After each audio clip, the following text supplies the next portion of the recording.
Hello friend. तो आप सभी कैसे हैं? उम्मीद है कि आप सभी अच्छे होंगे, मस्त होंगे, स्वस्थ होंगे।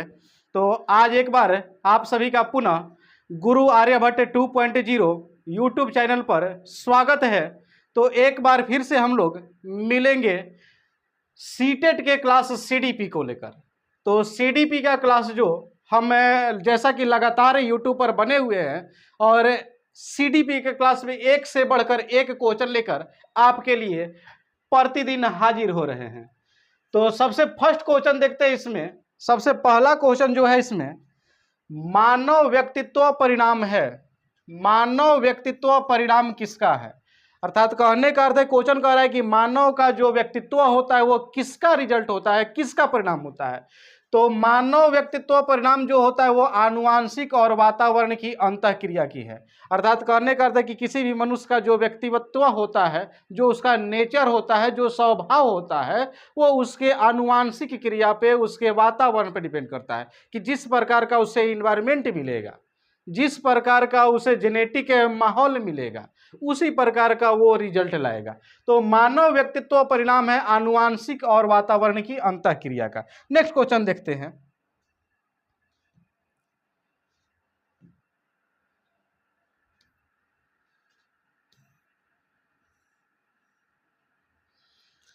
क्वेश्चन नंबर 2 कह रहा है शिक्षण अधिगम प्रक्रिया में, शिक्षण अधिगम प्रक्रिया में व्यक्तिगत रूप से ध्यान देना महत्वपूर्ण होता है।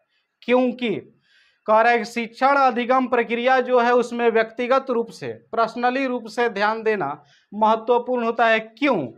क्योंकि इससे क्या होता है, जैसे मान लीजिए हम क्लास में शिक्षण अधिगम कर रहे हैं, जैसे कि शिक्षण कर रहे हैं, पढ़ा रहे हैं, तो हम देखते हैं कि उसमें बहुत सारे बच्चे जो होते हैं अलग अलग किस्म के बैठे होते हैं। कुछ बच्चे बात करते रहते हैं, कुछ बच्चे क्या होता है कि पढ़ते रहते हैं, कुछ चुपचाप बैठे होते हैं। ऐसा इसलिए होता है कि उनकी विकास दर जो होती है वो भिन्न भिन्न होती है, अलग अलग वातावरण में पले हुए हैं, अलग अलग आनुवांशिक तरीके से क्लास में आए हुए हैं। तो इसलिए शिक्षण अधिगम प्रक्रिया में व्यक्तित्व रूप से ध्यान देना सभी शिक्षक को महत्वपूर्ण होता है। क्यों? क्योंकि सभी बच्चों की विकास दर जो होती है भिन्न भिन्न होती है और वह विभिन्न तरीकों से सीखते हैं। तो इसलिए शिक्षण अधिगम प्रक्रिया में व्यक्तिगत रूप से ध्यान देना एक शिक्षक के लिए अति आवश्यक होती है, क्योंकि बच्चों की विकास दर जो होती है वो भिन्न भिन्न होती है, सभी बच्चों की एक नहीं होती है। चलिए नेक्स्ट क्वेश्चन देखते हैं।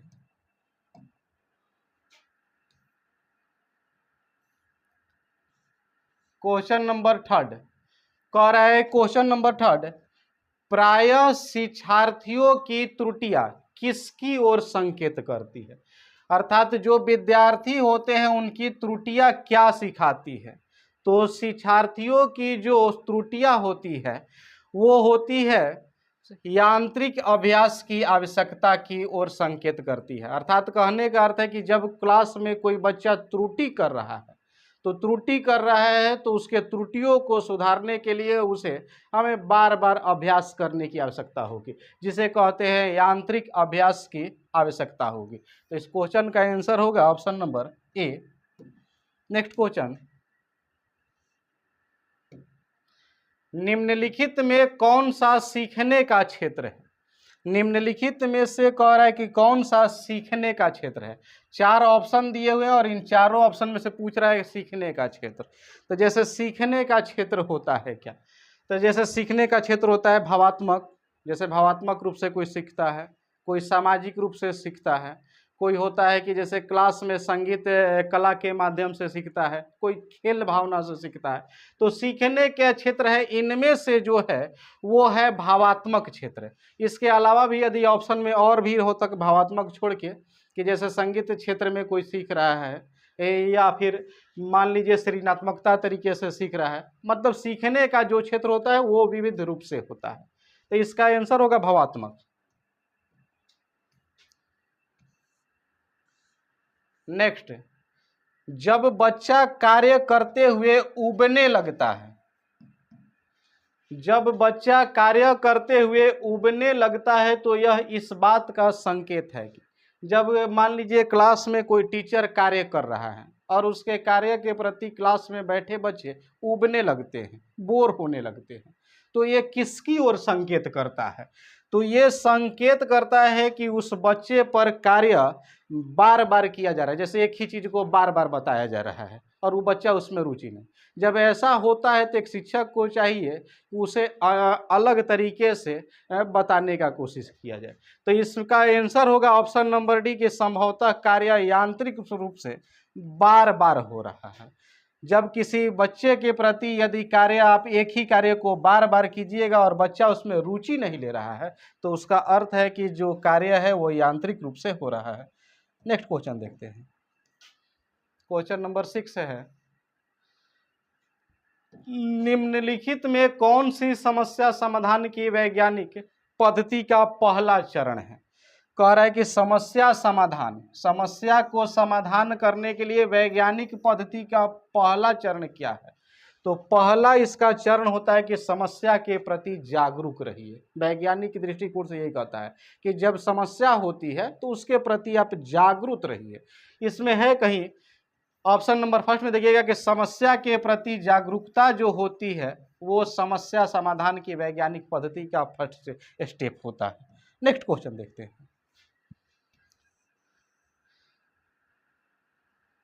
क्वेश्चन नंबर 7 कह रहा है वाइगोत्स्की, मिस्टेक है,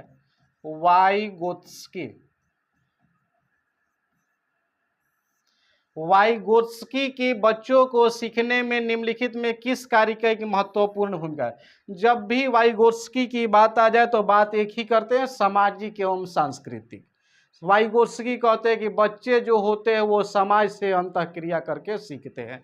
तो अगर सामाजिक एवं सांस्कृतिक कहीं है तो वही आंसर होगा। वाइगोत्स्की की जब भी बात आएगी तो आप बिना देर किए सामाजिक और सांस्कृतिक की जरूर देखेंगे। बच्चे समाज से अंतःक्रिया करके सीखते रहते हैं, ऐसा है वाइगोत्स्की कहते हैं। क्वेश्चन नंबर 8, एक शिक्षिका अपने शिक्षार्थियों के विभिन्न अधिगम शैलियों को संतुष्ट करने के लिए वह वैविध्यपूर्ण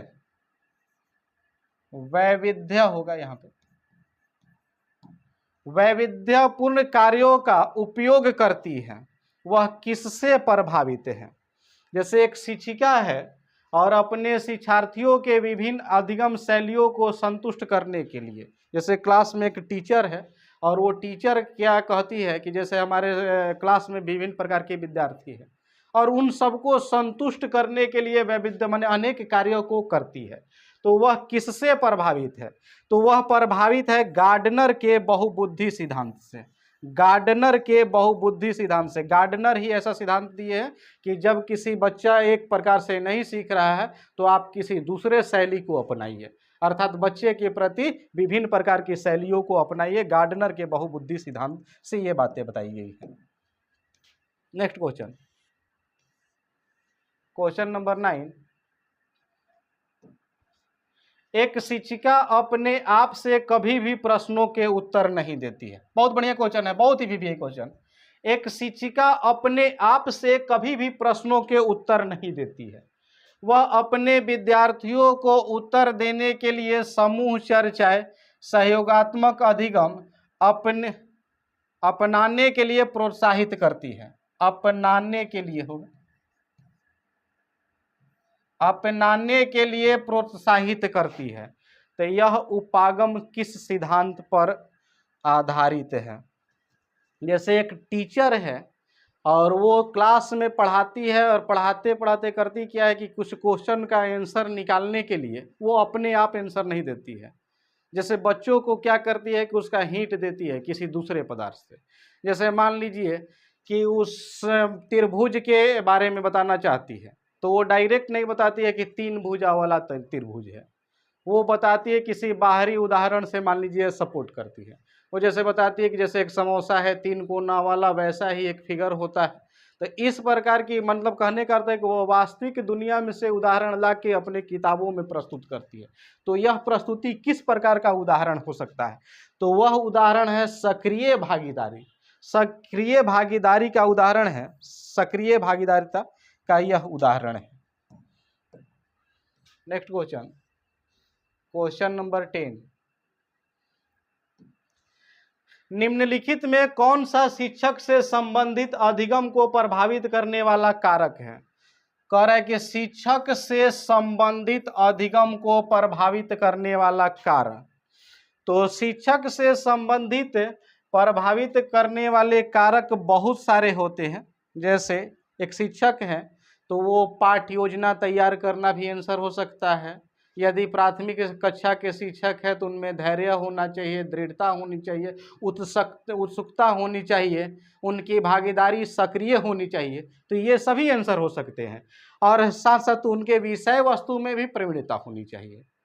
तो एक कह रहे निम्नलिखित में कौन सा शिक्षक से संबंधित अधिगम को प्रभावित करने वाला कारक है? तो इनमें से जो आंसर होगा वो विषय वस्तु में प्रवीणता होगा। विषय वस्तु में प्रवीणता जो होगा वही सही आंसर। इसके अलावे भी और आंसर हम बताएं कि जैसे पाठ्य योजना तैयार करना, सक्रिय भागीदारी निभाना, ये सारे आंसर होते हैं शिक्षक से संबंधित अधिगम। नेक्स्ट क्वेश्चन,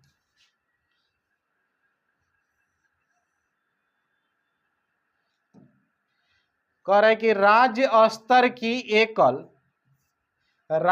स्तर की एकल गायन प्रतियोगिता के लिए विद्यार्थियों को तैयार करते समय एक विद्यालय लड़कियों को वरीयता देता है, यह दर्शाता है।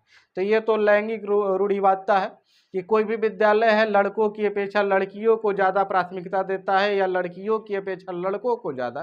तो ये लैंगिक रूढ़िवादिता का उदाहरण है, पिछले कहीं पढ़े होंगे। तो इसमें जो आंसर होगा लैंगिक पूर्वाग्रह होगा, वही लैंगिक रूढ़िवादिता भी कहते हैं। ऑप्शन नंबर सी आंसर होगा।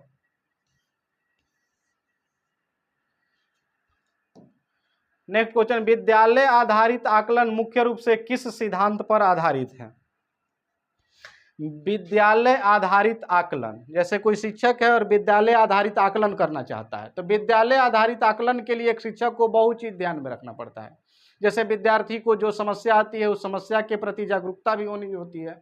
और साथ में इसमें कहता है कि बाह्य परीक्षकों की अपेक्षा शिक्षक अपने विद्यार्थियों की क्षमता, सबसे बेहतर इसमें आंसर यही है कि जो बाह्य परीक्षक होते हैं उनकी अपेक्षा जो शिक्षक पढ़ाते हैं अपने बच्चों को, तो अपने बच्चों की क्षमताओं को बेहतर तरीके से जानते हैं। तो इस क्वेश्चन का आंसर होगा option number D.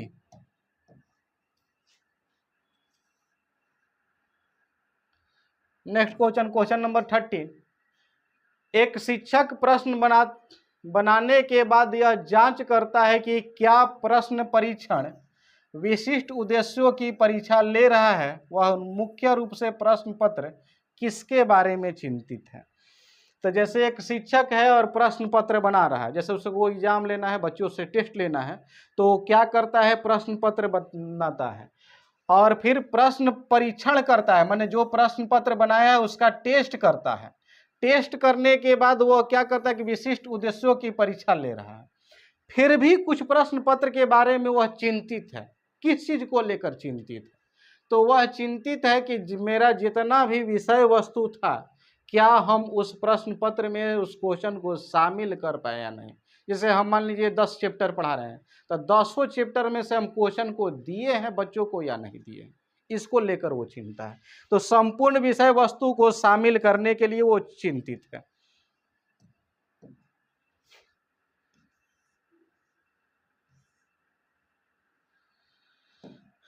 Question number next, question number 14 है, विवेचनात्मक शिक्षा शास्त्र का यह दृढ़ विश्वास है कि, कह रहा है विवेचनात्मक शिक्षा शास्त्र का यह दृढ़ विश्वास है कि, अब क्या विश्वास है कि बच्चे स्कूल से बाहर क्या सिखाते हैं यह अप्रासंगिक है, शिक्षार्थियों के अनुभव और प्रत्याक्षण महत्वपूर्ण होते हैं, एक शिक्षक को हमेशा कक्ष के अनुदेशन को नेतृत्व करना चाहिए, शिक्षार्थियों को स्वतंत्र रूप से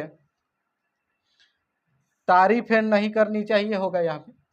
तो विवेचनात्मक शिक्षा शास्त्र का यह दृढ़, देखिए कभी भी कहे शिक्षा शास्त्र का यह दृढ़ विश्वास तो आप उसमें शिक्षार्थियों के अनुभव की प्राथमिकता देंगे, शिक्षार्थियों का ही अनुभव उसमें सबसे अहम होगा। शिक्षा शास्त्र का यह दृढ़ विश्वास है कि शिक्षार्थियों के अनुभव और उसके प्रत्याक्षण महत्वपूर्ण होते हैं। मतलब कहने का अर्थ है कि कक्षा में जो बच्चे क्रिया करते हैं, जो छात्र क्रिया करते हैं, उसकी प्रमुखता हमें पहले देनी है। क्वेश्चन नंबर 15, शिक्षार्थी व्यक्तिगत भिन्नता प्रदर्शित करते हैं, अतः शिक्षक को, जैसे क्लास में शिक्षार्थी विद्यार्थी होते हैं तो वो क्या करते हैं, भिन्न भिन्न प्रकार के विचार प्रकट करते हैं, भिन्न भिन्न प्रकार से सीखते हैं। तो शिक्षार्थी जो होते हैं वो व्यक्तिगत भिन्नता प्रदर्शित करती है। तो शिक्षक को क्या करना चाहिए, तो शिक्षक को करना चाहिए कि उसके सीखने के विविध अनुभवों को उपलब्ध कराना चाहिए। अर्थात कहने का अर्थ है कि जिस प्रकार से जो शिक्षार्थी सीखना चाहता है, एक शिक्षक को चाहिए कि उसी के माध्यम से उसे सिखाना चाहिए। अर्थात सीखने के विविध अनुभवों को उपलब्ध करना चाहिए, विविध अनुभवों को उपलब्ध करना चाहिए।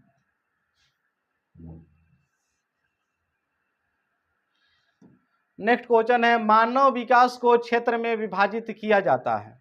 मानव विकास का जो क्षेत्र होता है वो सबसे पहले शारीरिक होता है, तब संज्ञानात्मक विकास होता है, तब संवेगात्मक होता है और सबसे अंत में सामाजिक विकास होता है। तो मानव विकास को इस प्रकार से, इसका क्रम याद रखिएगा।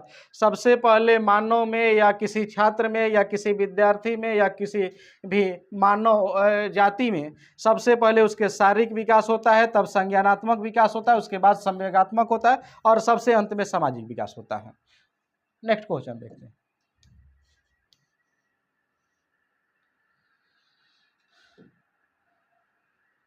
शिक्षा के संदर्भ में समाजीकरण से तात्पर्य है। समाजीकरण से क्या तात्पर्य है? समाजीकरण होगा,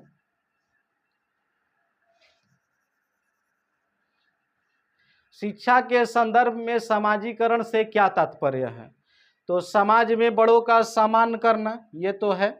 सामाजिक वातावरण में अनुकूलन और समायोजन, सबसे बेस्ट आंसर यही है कि आप सामाजिक जो भी सोशल इन्वायरमेंट है, सोशल इन्वायरमेंट के अकॉर्डिंग आप कार्य करें, तो यही सामाजिकीकरण से तात्पर्य है। सामाजिक वातावरण और अनुकूलन में समायोजन, उसी के अकॉर्डिंग आप समाज में अपने आप को अनुकूलित कर सकते हैं।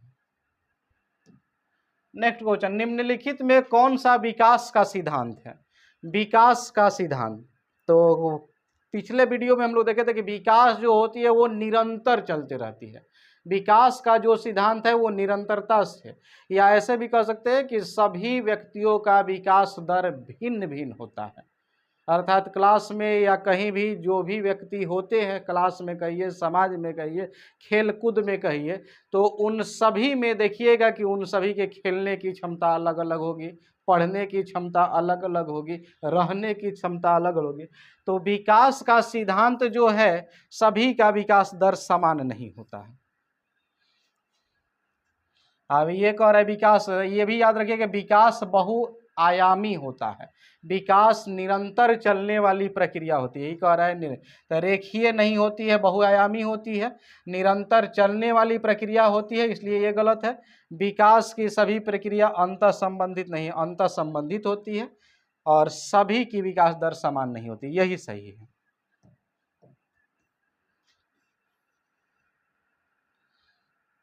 क्वेश्चन नंबर 19, एक शिक्षिका को पाठ्य पुस्तक और फल सब्जियों के कुछ चित्रों का प्रयोग करती है। एक शिक्षिका है और अपने क्लास में कुछ पाठ्य पुस्तक का उपयोग करती है, फल सब्जियों के चित्र का भी उपयोग कर लेती है और अपने विद्यार्थियों से चर्चा करती है।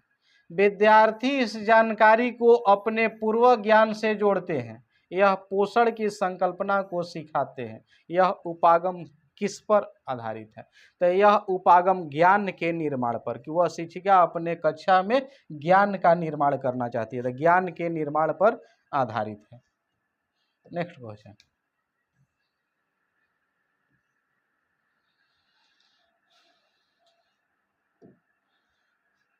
जब बच्चे की दादी उसकी माँ की गोद से लेती है तो बच्चा रोने लगता है, यह किस प्रकार का कारण हो सकता है? बच्चा आखिर क्यों रोता है? जैसे एक बच्चे को क्या करती है कि उसकी दादी जो है उसकी माँ की गोद से ले लेती है, तो जब गोद से लेती है तो बच्चा रोने लगता है। तो आखिर रोने क्यों लगता है? तो उस बच्चे में जो होती है संवेगात्मक दुश्चिंता होती है।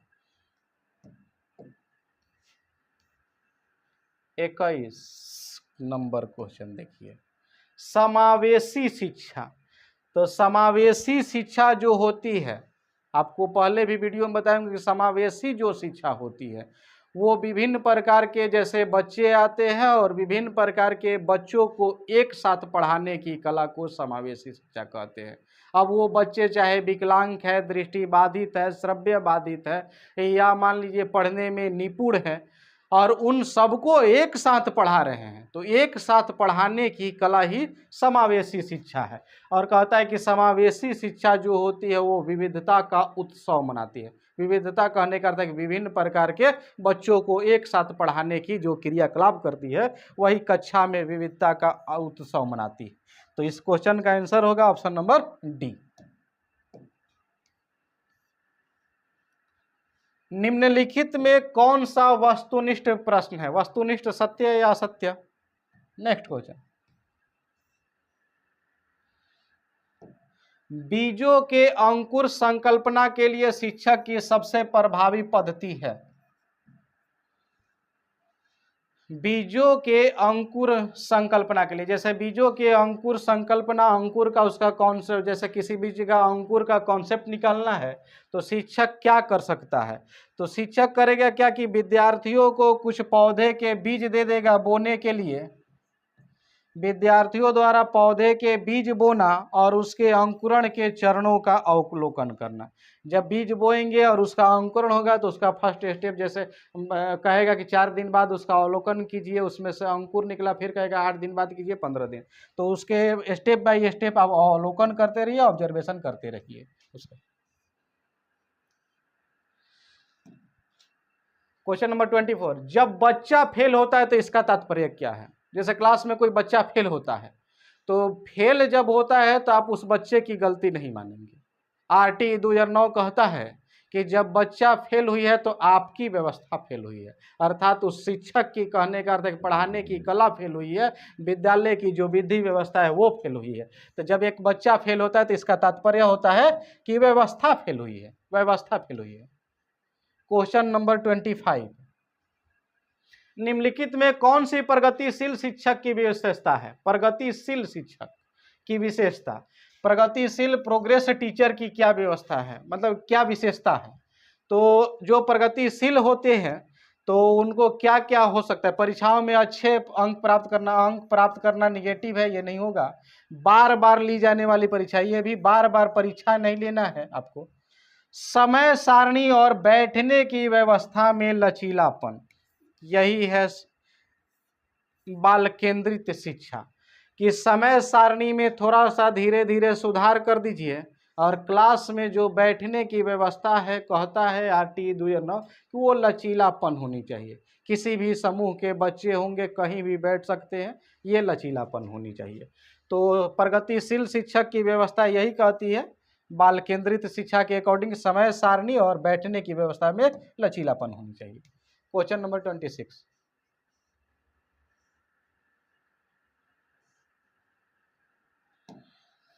शिक्षक से अधिगम पर बल देने वाला परिवर्तन हो सकता है। कह रहे शिक्षक से अधिगम पर बल देने वाला परिवर्तन हो सकता है, बल देने वाला। तो सबसे बेस्ट आंसर है बाल केंद्रित शिक्षा अपनाइए। यही तो है कि शिक्षक से अधिगम पर बल देने वाला, मतलब सिखाने के कला पर बल देने वाला क्या हो सकता है? तो बाल केंद्रित शिक्षा, मैंने कहने का अर्थ है कि बालक जैसा चाह रहा है वैसा ही शिक्षा दीजिए, यही महत्वपूर्ण है। क्वेश्चन नंबर 27, कोहल वर्ग के अनुसार शिक्षक बच्चों में नैतिक मूल्यों का विकास कर सकता है। तो नैतिक विकास का कब विकास कर सकता है? जब नैतिक मुद्दों पर आधारित चर्चाओं में उन्हें शामिल करेंगे। नैतिक मुद्दा पर जब चर्चा में शामिल करेंगे तो उस बच्चे में नैतिक विकास होगी, जाहिर सी बात है। Option number B. Question number 28, पियाजे के संज्ञानात्मक विकास के चरणों के अनुसार इंद्रिय गामक संवेदी प्रेरक अवस्था भी कहते हैं, यह किसके साथ संबंधित है? तो इंद्रिय गामक या संवेदी प्रेरक अवस्था आपको पिछले वीडियो में बताए होंगे कि 0 से 2 वर्ष की जो अवस्था होती है उसे कहते हैं संवेदी गामक अवस्था, या उसे इंद्रिय गामक अवस्था भी कह सकते हैं। तो जब बच्चा 0 से 2 साल के रहेगा तो क्या कर सकता है? नकल कर सकता है, जैसे कहने का अर्थ है कि जब आप उसको मान लीजिए धीरे से उसे मारिएगा तो वो भी क्या करेगा धीरे से, तो उस क्या कहता है नकल करना। तो बच्चा नकल करता है यानी अनुकरण करता है, 0 से 2 वर्ष की अवधि में अनुकरण करता है। उसे धीरे धीरे स्मृति की उसमें भावना आती है और मानसिक निरूपण यानी उसमें थोड़ा थोड़ा मानसिक विकास भी होने लगती है 2 वर्ष की अवधि में।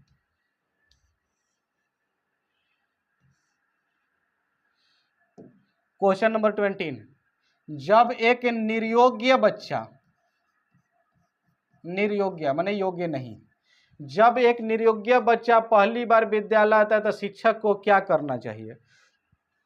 जैसा कि आप जानते हैं समावेशी शिक्षा के अंतर्गत कि किसी भी प्रकार की बच्चा आए, चाहे वो निर्योग्य किसी प्रकार से हो, दृष्टि बाधित हो, श्रव्य बाधित हो, मंद बुद्धि का बालक हो, तीव्र बुद्धि का बालक हो, तो क्या करेंगे उसे, तो अन्य सामान्य बच्चों के साथ ही उसे बैठाना है। भले ही अगर दृष्टि बाध्य है, दृष्टि बाधित है, तो आप उसे कोई उपकरण प्रोवाइड करा सकते हैं। तो क्या करा है यहाँ पे, बच्चों की निर्योग्यता नहीं, सबसे इसका बेस्ट सरकारी सहकारी योजना विकसित करने के लिए बच्चों के माता पिता के साथ चर्चा करनी चाहिए। जैसे क्लास में तो उसे अन्य सामान्य बच्चों के साथ ही पढ़ाना चाहिए, लेकिन फिर भी वो कुछ ज़्यादा ही निर्योग्य है, अर्थात कहने का अर्थ है कि पढ़ने में सक्षम एकदम नहीं है, तो क्या करना चाहिए, सहकारी योजना विकसित करने के लिए उस बच्चे के माता पिता के साथ चर्चा कर लेना चाहिए एक शिक्षक को। क्वेश्चन नंबर 30, छोटे शिक्षार्थियों को कक्षा कक्ष में समावेश को एक साथ अंतःक्रिया करने के लिए प्रोत्साहित करना चाहिए। छोटे शिक्षार्थियों माने छोटे जो विद्यार्थी होते हैं उन्हें कक्षा कक्ष में समावेश करने के लिए, समावेश को एक साथ अंतःक्रिया करने के लिए प्रोत्साहित करना चाहिए, जिससे कार्यक्रम को बहुत जल्दी पूरा किया जा सकता है, नहीं वह पढ़ने के दौरान सामाजिक कौशल सीख सके, शिक्षक कक्षा कक्ष को बेहतर तरीके से नियंत्रित कर सके, वह एक दूसरे से प्रश्नों के उत्तर सीख सके। यही होगा कि एक साथ अंतःक्रिया, जैसे कहने का अर्थ है कि जब छोटे बच्चे हैं और एक साथ इंटरेक्ट करते हैं, जैसे एक बच्चा को हम कह दिए कि जाओ कि बाबू 2 का टेबल पढ़ो, तो 2 का टेबल पढ़ेगा तो उससे क्या होगा, दूसरा बच्चा भी सीखेगा, तो वही होगा कि एक दूसरे से प्रश्नों के उत्तर सीख सकेंगे। तो आज के लिए फ्रेंड इतना ही, मिलते हैं फिर से अगले वीडियो में, तब तक के लिए जय हिंद।